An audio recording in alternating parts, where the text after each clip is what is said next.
I was diagnosed with an incurable cancer of the central nervous system called neuroblastoma stage 4. Doctor said no chance of survival, take your boy home and allow him to live the next few months with his family because there's nothing that we can do. But like everybody in this room, we all have choices, and the choices that we make each and every day can reshape and remold and redefine our future. My mum asked one question. I don't want to know what the chances are of my son dying is. I just want to know what the chances are of my son surviving is. The doctors gave me a 96% death rate. They said, go home. But my mum looked at my glass being 4% full and not 96% empty. But the next day, a doctor came in from America. He said, we're trialing a drug, it's called DTIC. Never been trialed on humans before, only on animals. We're going to trial it on 25 kids. And I truly believe that outside of love, hope is the most powerful word in the English dictionary. This instilled hope into our lives. We started this drug 9 a.m. Tuesday morning. Within 1 month, 20 out of the 25 kids had passed away. Within 90 days, 24 out of the 25 kids were dead. My mum, she would sit there and she would watch a doctor come in and zip up a body bag and wheel them out because of the same drug that she chose to put me on. I say to people all around the world that I'm one of the lucky ones. But I never say I'm one of the lucky ones because I'm still alive. I say I'm one of the lucky ones because I wasn't my mum. My mum had it tough. She had to make a choice to inject the drug into a child that has killed everybody that had ever taken. Until one day I was finally allowed to go home.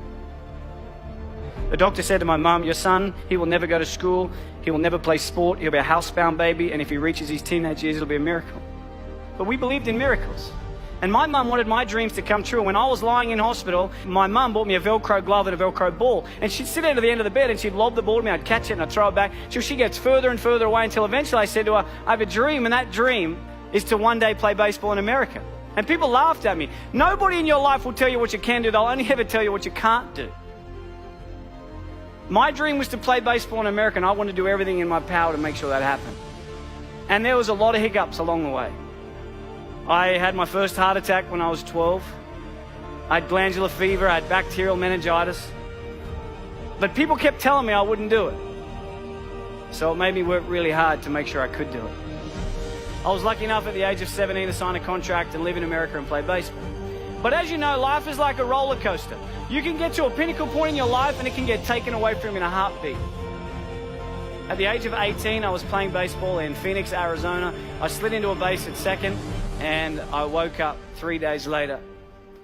And at the age of 18, I suffered my career-ending heart attack and I was sent home. I was a depressed boy. I thought life wasn't fair. And I would pray every night, but I wouldn't wake up in the morning. I just wanted God to take me. But I kept waking up every morning. Yet every time I've been knocked down, I always remember what my mum's taught me. Son, it doesn't matter how many times you get knocked down. It's about how many times you get back up that truly determines the quality of your life. When I got home, I got a job in banking. This guy, day 3, tall old guy came in.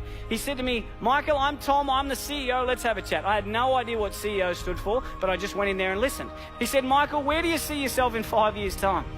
I had no idea where I was going to be in 5 years' time, but my mum, she always taught me, son, shoot for the moon, and if you miss, you'll end up in the stars. So I said to him, Tom, in 5 years' time, I'm going to take your job. He hated me. Don't ever say that to your boss, okay? They do not like you when you say that. But within 12 months, I was the youngest bank manager in Australia. Within 2 years, youngest area manager. 3 years, youngest state manager. Within the 4th year of being with this company, I was the youngest national sales development manager for one of the largest companies in the world. At the age of 23, I had 600 staff, had 120 banks around Australia and New Zealand. I made lots of money. I lived in $1 million house, had a $100,000 sports car, wore the Armani suits and the Rolex, and I reported directly to my mate Tom. But can you imagine if we look at success not about the materialistic possessions that we can take from this world, but rather what we can give back to this world that makes it a better place than what we found it? I was fortunate enough to be in a position to be able to do something for the most inspirational, the most influential, and the most loving person I've ever met, and that was my mum. On June 16 last year, I was lucky enough to put a pink ribbon on a door to a brand new home. And I got a chance to buy my mum a brand new house. to be able to give back to someone that has sacrificed so much for me is without a doubt the greatest gift. It puts a smile on my face knowing that I've been able to help her. And when I was 7, I heard through the curtains the doctor say to my mum, he will never go to sport, he will never play baseball, he will never ever go to school, and if he reaches his teenage years it'll be a miracle. And my mum, she walked out, and I said to her as if I didn't hear, what did the doctor say? And she said, everything's going to be okay, son. When I was 12, I had a heart attack, and the doctor said to my mum, he will never play sport again. She walked out, and I said, what did he say? And she said, everything's going to be okay, son. And earlier this year, I finally got a chance to return the favour. Unfortunately, earlier this year, the doctors found 4 tumours in my throat. I've never seen my wife cry so much in all my life. The doctor said to me, Michael, we're sorry, but tomorrow's not guaranteed. You need to slow down. But that's one thing we all have in common, because no one's guaranteed. I think that life is not about the amount of days that you live on this earth, but it's about what you fit into those days that allows you to live a remarkable life. And I remember driving home, and she called me, my mum, and she said, Mike, what'd the doctor say? And I said to her, Mum, everything's going to be okay. Every one of us, every single day, is blessed with the air that we breathe, the opportunities that we have. And I challenge you every single day to get out of bed and do something that your future self will be proud of.